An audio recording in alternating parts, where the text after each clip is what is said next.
Straight talk from Israel. You're listening to Israel News Talk Radio. Welcome to Beyond the Matrix with Rod Bryant and Jerry Gordon. Here on Israel News Talk Radio. Unplug. Strap yourself in because you are about to move beyond the Matrix. Thank you so much for joining us here on Beyond the Matrix. I'm Rod Bryant along with Jerry Gordon, my amazing co-host and Caped Crusader and whatever else. Did you know that he survived a hurricane, he and Jean, his wife? And we now have him here on the show sort of ad hoc. He's not in a studio or anything special. He's on a tablet at a dining room table. I think it's at your apartment, right? Yeah, it's at your condo? Yeah.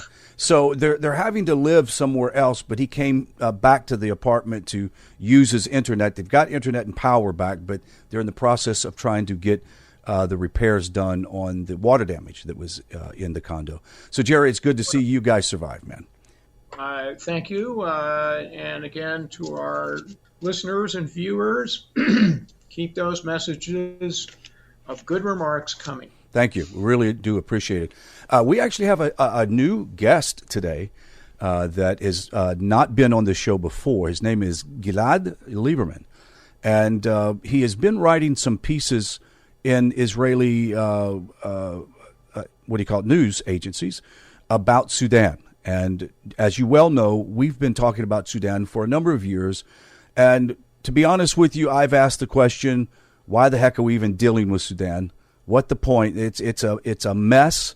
I'm not sure that there's a way out, and there's suffering, and there is ethnic cleansing. It just seems impossible. But today, hopefully, we'll address some of those issues. Jerry, could you introduce Gilad for us? Gilad Liberman is a PhD in neurosciences from Bar-Ilan University in Israel. He's a native-born Israeli, a Sabra. And he is presently a research fellow in imagery at Harvard Medical School in Cambridge, Mass. And we came across him when he posted on his blog at the Times of Israel remarks that reflected some of our own thinking about what the problems are with trying to even address normalization of relations between Sudan as currently constituted and the U.S. and in Israel. And we're going to have a good show for you guys. Jerry, we're getting ready to go into the break. So, guys, don't go away. We'll be right back after these messages.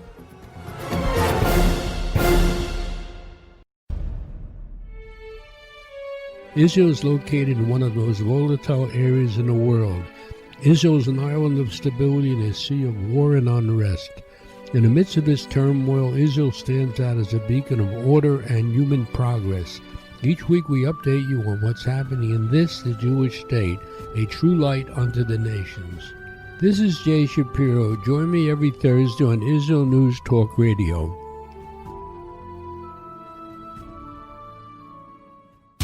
Welcome back to Beyond the Matrix, here on Israel News Talk Radio. We are in the first segment of the show, and as we promised, we have Gilad Liberman with us. And we're going to be talking about Sudan. If you'll remember a couple of weeks ago, I think it was with Stephen Bryan, the question and debate was, why Sudan? Why is Israel and the U.S. interested in some type of diplomatic relationship with the region? And I think our guest was saying, he's kind of shrugged his shoulders himself, and we really didn't have an answer. And Gilad, I'm really happy that you're here because maybe you can give us some insight into it. How is it that you have a connection and understand and know what's going on there right now? I've been following the situation for a long time now, since the arrival of Sudanese refugees to Israel, which I have met and worked with. So since then, for several years now, I've been following the situation. Yes. Okay, let's just get right to the question here. Why is Sudan such a strategic importance to the U.S. and Israel? That's a good question. While Sudan could be of strategic interest, like it is sitting in the Horn of Africa, it is looking at the Red Sea, a major sea route to Israel and for the full world. It is also like an important part of the Arab world. And it used to provide in recent years like counter-terrorism information to the US. However, now it does not seem as if those are the important issues. Now it seems like some kind of a trophy country as an Arab country that would maybe accept some kind of a peace or normalization very quickly before the election. Not sure that it is aiming for a true peace between the populations. So that's a major question. I appreciate that, Jerry. You had something you wanted to ask. Yeah, basically, Gilad, why is this country so troubled internally, trying to sort itself out, and frankly been supporters of both Sunni and Shia terrorism, and also internally has essentially engaged in classic jihad against its indigenous people?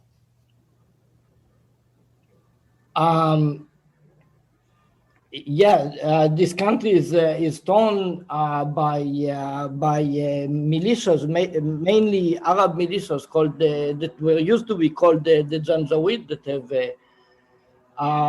committed ethnic cleansing and genocide in Darfur and the Nuba Mountains, the Blue Nile regions, and this is a combination of an ethnic conflict and Arabization of the region and some internal conflicts. This was supported by the al-Bashir dictatorship, which has fell in 2019. It was also supported by the current military figures that are in control of the country, al-Burham and Muhammad Degallo. Last week, there was a meeting between the Sudanese and Israeli and U.S. on the normalization, and it just fell apart. Could you address that for a moment? Yeah. So the meeting was in the Emirates with representative from Sudan, both from the military side and from the civilian side. And following this was after like a few efforts by the US to work on a removal of Sudan. Sudan desperately needs a removal from the US state sponsors of terrorism list, and Sudan has made some effort to address that. However, there was a recent effort that appeared around last week to tie the normalization with Israel with the removal from the state sponsors of terrorism list. The prime minister, that is a civilian, did not accept this tying these two conditions. He is against. Currently, there is a transitional council aiming for transition to democracy in about 2 years. And the situation in Sudan is very fragile and not clear. And he does not think that his current transitional government has a mandate to agree to normalization in Israel, and that normalization in Israel should be a topic of discussion within Sudan. And I would add that normalization with Sudan and Israel should be also a topic of discussion in Israel, which is not, because the topic is under secrecy and we only get threads of information. And it is not managed by it is managed by Netanyahu and not by the foreign ministry or the usual channels. So we have very little information regarding that. That is really interesting that they're controlling the information coming out, and it's obvious that whatever would come out could possibly sway the talks in a direction that may not want it to go. Now, there was also some money that was requested by the Sudanese government, correct? And what was that? Yeah, that's a good question and very good question, because so while what I said around the tying of the relations was announced officially both by the U.S. and by Prime Minister Hamdok of Sudan, there was also a discussion about money. This was referred at a recent New York Times piece by the Israeli journalist Ronen Bergman. It was referred to an unnamed Sudanese military guy. So this seems, as you said, as an effort to sway the discussion in certain direction. Of course, when you refer to a non-named guy, you have no idea how real it is, and if it is, how important it was in the discussion. There was a statement that the UAE has offered $800 million and Israel has offered extra $10 million, which does not make a lot of sense. While Sudan supposedly wanted more help to help stabilize its economy. However, it seems to be deflecting from the main issue, and I really do not know if. Now, is this money that is actually transferred over? It's actually funds, or is this trade deal kind of money? Or trade.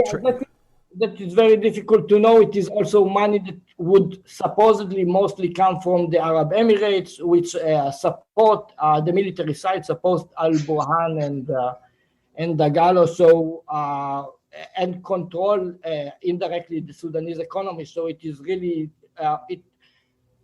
if it will come in that way, it will definitely not help the Sudanese population and economy. Yeah, you wonder where the money would go if it was put in their hands. Where would it go? Jerry, go ahead. Well, one aspect of this is the fact that the military in Sudan is not unlike the PLA in China. It owns a host of businesses there and controls certain sectors. And the question, therefore, is if you're going to provide them with either $800 million or the request of $4 billion by General al-Burhan at these meetings. The question is, how is that going to be used? Now, the U.S. had volunteered that it might accept a $335 million payment by Sudan. The question is, where's that going to come from for a country that's pretty devastated right now? And moreover, there's domestic issues here in the United States about that, because it is going to be used to compromise and release a U.S. court decision that was rendered basically in 2017 of over $7.3 billion to essentially compensate the U.S. and other victims of the al-Qaeda attacks in both Kenya and Tanzania.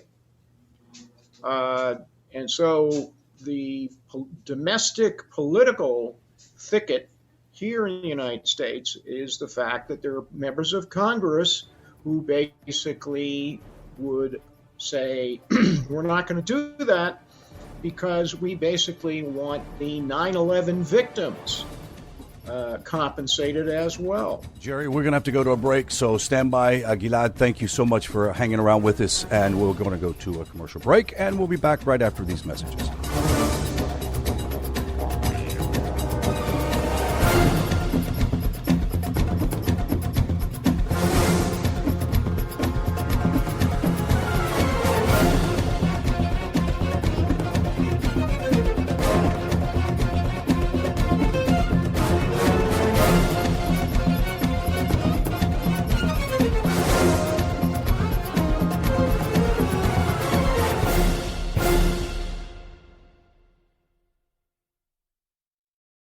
The Tamar Yona Show. Tamar? She's sassy. She's smart. She's funny. But she's also a real Jewish mother. Hi, everybody. I'm Tamar Yona. And yes, I can be all of those things. But at Israel News Talk Radio, I'm here to bring you the news stories and guests that you may not hear anywhere else. Join me live on air Sundays, Mondays, and Tuesdays for the most unique and bold talk radio in Israel. The Tamar Yona Show.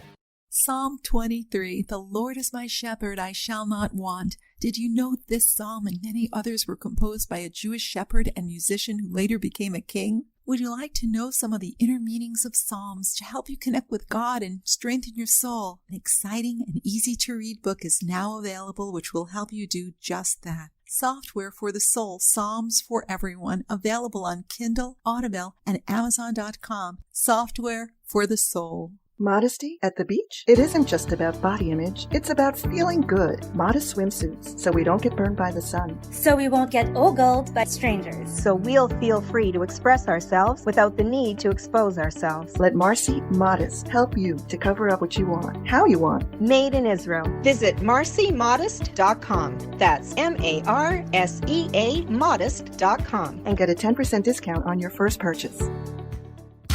Welcome back to Beyond the Matrix, here on Israel News Talk Radio. We're in the second segment of Beyond the Matrix. Also want to thank you guys that join us on YouTube at Netiv, N-E-T-I-V, online, one word, and you can watch the show on YouTube every week. Also, Jerry just went through a pretty naughty hurricane, and it's sort of, what do you call that? Camping out at someone else's house until you get things settled. How are things going for you guys? Well, we're sort of camping out in our own condo apartment at present, but our haven is a generous offer of a home here that was untouched by nasty Hurricane Sally, with a fellow congregant at my synagogue who went up to Michigan for both the high holiday of Yom Kippur and a University of Michigan reunion, which we thought was very kind. She had contacted us earlier when we were about to get hit by the storm, but didn't know what the impact was like. And as it turned out, it was pretty severe. Well, we are glad that you and your lovely wife, Jean, is doing really well, and it hasn't been too bad, but unless you've gone through a hurricane and gone without your essentials for several weeks, no one has a clue how stressful that could be. You could have your life and it be spared, but the stress of just living in an austere environment is not very comfortable. Okay, Gilad, sorry about the bunny trail that we just ran down. I wanted to get with you. In the previous segment, you had mentioned about the possibility of some funds being transferred or some nations contributing to funds to Sudan. And I had asked you, is it possible that because they owe a lot of debt to the IMF, the International Monetary Fund, is it possible they can do some debt forgiveness as part of the momentum? And then Jerry suggested, well, they'd have to have taken off the anti-terrorist list first. And because of the instability of the particular transitional government, it kind of makes it difficult. Can you address that for a moment? Yeah, there are several developments. Like recently, the situation is changing very rapidly. A few days ago, the IMF has published that it has endorsed a staff monitoring program for Sudan. So it will work with Sudan for mainly economical reforms, and as part of a 12 months monitoring program that will allow it some access to loans and debt relief. I think that is, regardless of the actual reforms, working with the civilian government is a good positive step. On the other hand, there is also the issue, as Jerry said, of the compensation for the victims in the U.S. And as Jerry said, I think this is an issue that is very deep within the U.S. and it cannot be handled within a week or two. Actually, Sudan has said that it has gathered the $300 million for the compensation. Of course, it is not clear where the money is from. It is just moving from hand to hand, but still. But there is also the issue of further compensation for the 9/11 and so on. Now, some people are against it, of course, the victims. On the other hand, of course, you should not ask, I would say, the Sudanese and the Darfuri population that have suffered a massacre and the ethnic cleansing from the al-Bashir regime to pay for the al-Bashir other atrocities against the U.S. But people also in the U.S. do not follow even Congress members do not follow the situation so closely, so quickly. Of course, they need to defend different interests, and I think there is a general understanding starting to be in the U.S. that, of course, it would be good to transition Sudan to democracy and to support civilian rule. However, there is also a lot of ambiguity with Sudan and what Sudan represents, and that needs both time for discussion in the U.S. and a rational support of democratic elements in Sudan. Jerry? I guess the question is really compounded. The difficulty of normalization currently is compounded by the fact that this transitionary sovereignty council is really divided up into two components. One is the transitional military council, whose chairman and deputy chairman, the very same General Burham and Degallo, otherwise known as Hemeti, have been perpetrators essentially of the attacks in the indigenous peoples regions of particularly Darfur and to a degree in the Nuba Mountains and also in what is called the Blue Nile region. And so you've got that component. Then you have two other components who were part of the government on the civilian side working to create a, quote, democratic civilian government by 2022. And there you had groups like the Sudan Professional Society and another group which reflects a lot of the younger dissidents who were involved in the December through March 2019 daily protests.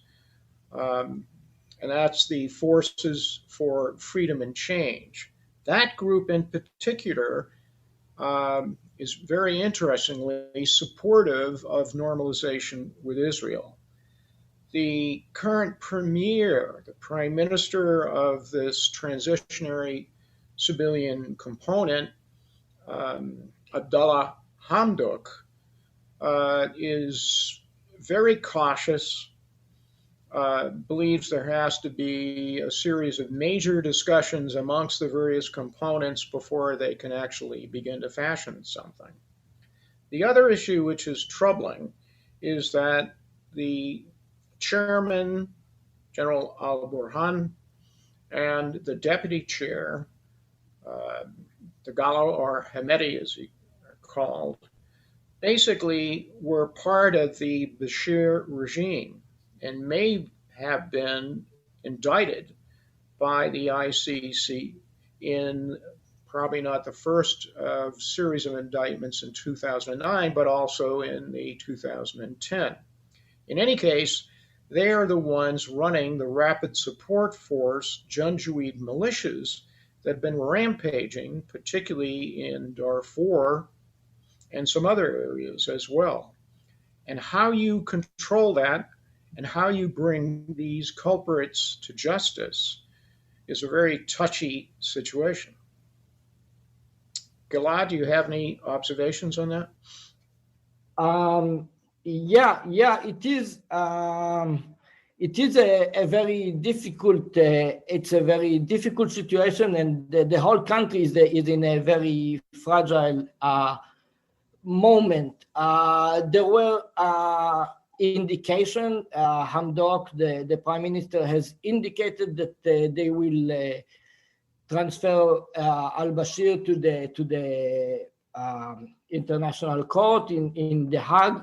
That was last year. It still did not happen.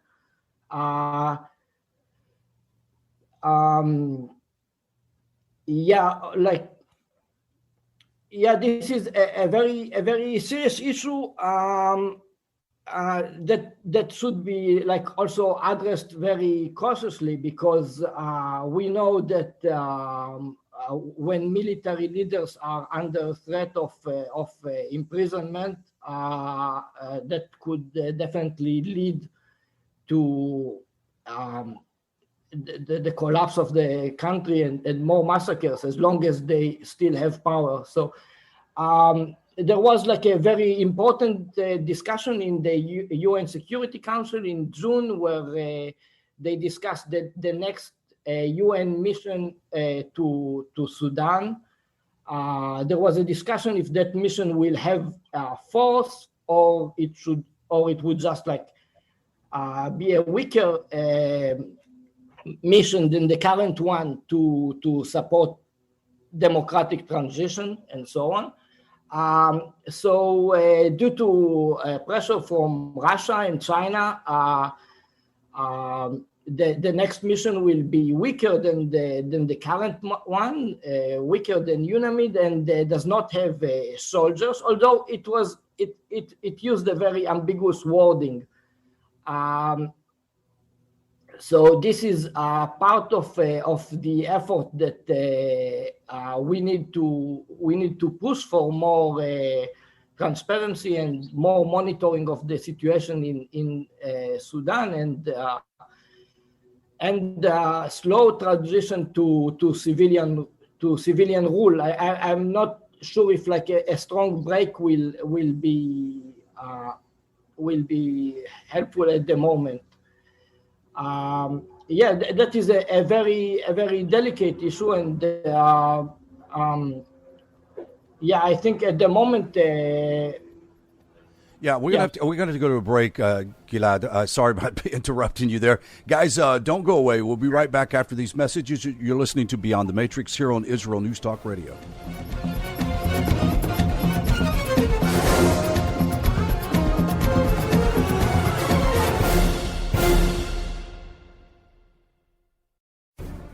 In a time where feelings have become fact, where rational thought and common sense has disappeared, one man stands above it all. I'm Howie Sobiker, your political hitman. Political Hitman airs every Tuesday at 11:59 p.m. North American time, 7 a.m. Israeli time, only on Israel News Talk Radio. Are you interested in transforming your life, drawing closer to the Creator, and uncovering the deeper meanings and hidden treasures in the Hebrew Bible?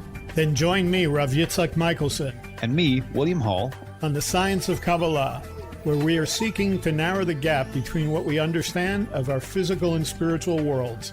So make sure to tune in every Tuesday at 5 p.m. Israel time, 10 a.m. Eastern Standard Time, here on Israel News Talk Radio.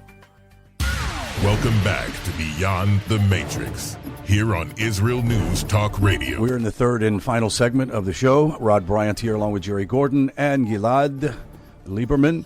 And we've been talking about Sudan. I mean, obviously, we have talked a lot about it, Jerry, on our show over the last 3 to 5 years.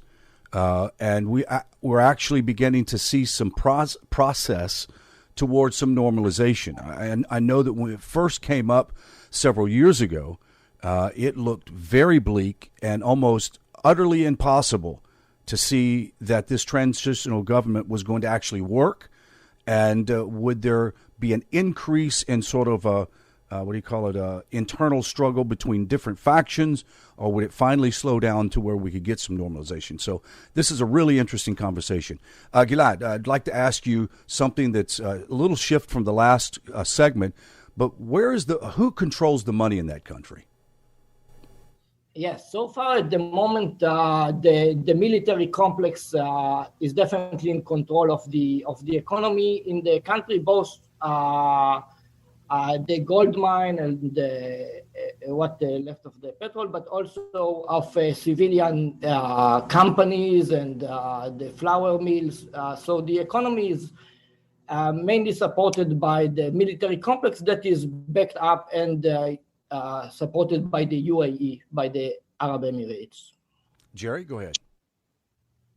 And the very same Arab states that are now inking normalization agreements had in 2017 committed to several $1 billion of agricultural development to create a breadbasket for basically the Arab Middle East. The question is, where did that money ever arrive? And were there any agreements other than, for example, a Saudi interest, by the way, in exploiting gold deposits in both Darfur and one of the neighboring provinces? So the question is, who controls the money? Essentially, at this juncture, it appears the Saudis and the Arab Gulf states do. And one interesting side aspect of it is essentially the presence of Qatar money in Sudan, supporting essentially both internal suppression of some of the indigenous people minorities, and also essentially cultivating the military leadership in the Transitionary Military Council. So that's some of the aspects of who controls the money and who has contributed allegedly billions of commitments to create this Arab Middle East breadbasket. Yes. The money that was promised by the Arab Emirates, it was a few $1 billion, did not arrive. I think only $1 billion moved. They used the money to control in some way the situation and the population in Sudan, while they want to transition the country back to the military leaders that are in their pocket. They still want to have a bit of quiet in Sudan and to suppress demonstrations. So with this money, they control the situation in Sudan. Most of it did not arrive. Gilad, Israel has gone on record of saying that it would like to send back to the Sudan what Bibi has called 31,000 infiltrators. Now, you've been in contact with Sudanese activists in Israel. What is their view, And frankly, what is the view of the Israelis about this process? Yeah. So that is a good question. There are, most of the African refugees in Israel, the 31,000 are from Eritrea. Only 6,000 are from Sudan. So yeah, I would definitely encourage you to speak directly with them. They have also written and discussed this topic recently in the media. The issue of deportations plays a big role in within Israel propaganda. There was discussion about deportation. It's a very hot topic in Israel. It is not. It is. I would say it is not related to normalization. It is more related to, is it safe there? And of course, it will not be safe there if we will support the same people that have murdered them. And they spoke, of course, they are generally, it is better to ask them, but they are generally supportive very much of relationship with Israel. They have fled to Israel. However, of course, it is extremely difficult for them and for me. The fact that Netanyahu met and shook hands with a person that is directly responsible for the genocide in Darfur, that is a great shame for the Israeli people, for the Jewish people that have fought for these people also. Yes. This is a part of a list of random ideas that have been floating around why we should have peace with Sudan, including because it is faster to fly to South America through Sudan. There were different kind of opinions leaked by the government. The government does not say them directly because they are not very trustful.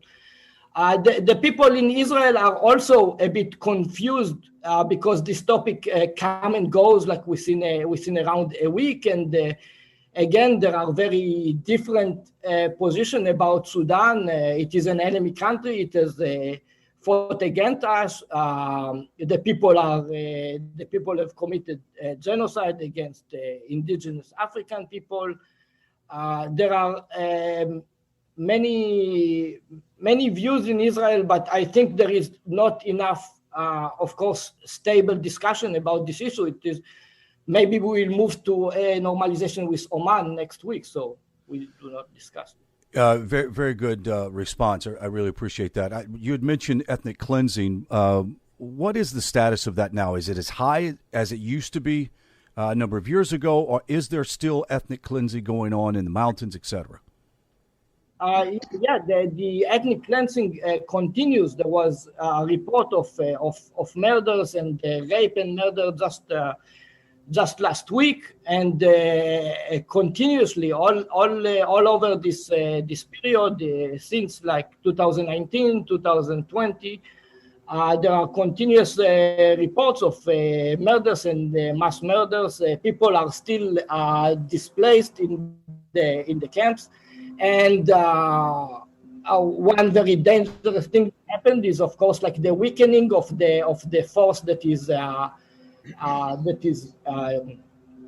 monitoring Sudan, the UN force. So at the moment, the situation is still very dangerous there. Yeah, I can see that this is a very touchy issue. And the reason why, you're going to have one group of people saying, why in the world are we negotiating and talking to these killers, essentially, and yet outside of a total invasion of Sudan and to wipe out all of the enemies that are in the country, how else is the citizenry of the country who just wants to have peace and live with their children and families and have prosperity, how in the world do we get to that place otherwise? So it seems like right now we don't want to invade Sudan. We don't want to have a war there. So I can see the idea that Sudan, maybe if we can de-escalate, if we can encourage them to come to the table of prosperity and peace, that there could be a chance for the transitional government to come, and therefore sort of answering the question, why Sudan? I'm kind of getting the picture now, why it's important, because it would help to alleviate the struggle and pain of the people that live in that country. Finding it to say that we should work a peace deal because it's easier to get to South America, I'm not sure that that's a good argument anyway, all right? But with that being said, what proposals are there for the prosecution of the former President Bashir? So he's currently under, supposedly he is in prison for charges of corruption. They found more than $100 million in his house. Most of the people that I know from Sudan, of course, they do not believe that he's in actual prison. He might be there, he might be around. There is also a very serious Janjaweed militia leader that has been surrendered himself to the international court. But that seems to be inner struggle between the militia leaders, and maybe it is just safer for him in the prison. Right. So, yeah, I mean, that would take time. Right. Having that too soon would risk a major collapse of the country. Yeah, absolutely. Well, guys, we're at the end of the show. Gilad, I hope this is not the last time that we can have you on the show and to have these discussions. If you come across something you think is pretty hot, let us know. We'd really appreciate it. And also, you guys are listening to us on Israel News Talk Radio as well as watching it on YouTube.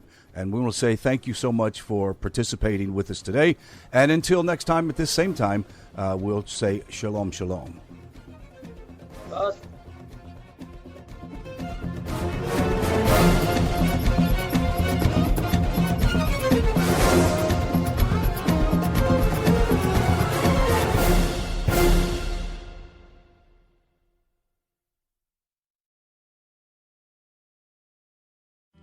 Where can you get the inside news on Israel?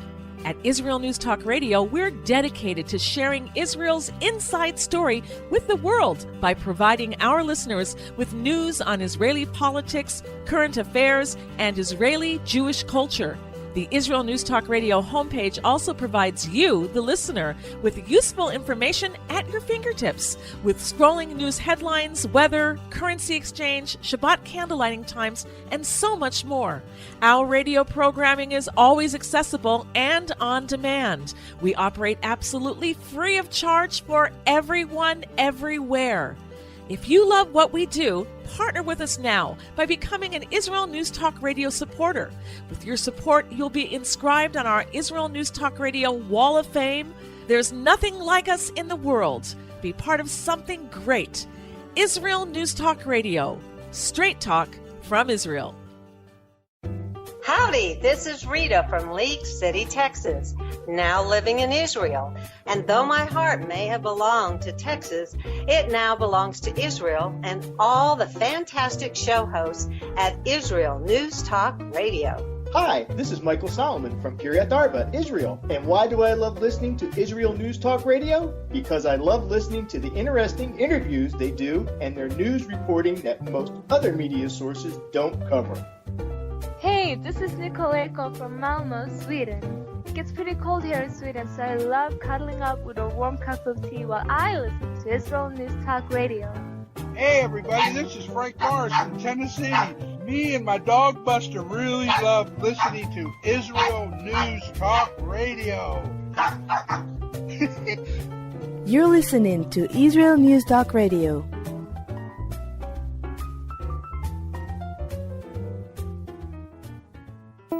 News, opinion, and more. You're listening to Israel News Talk Radio.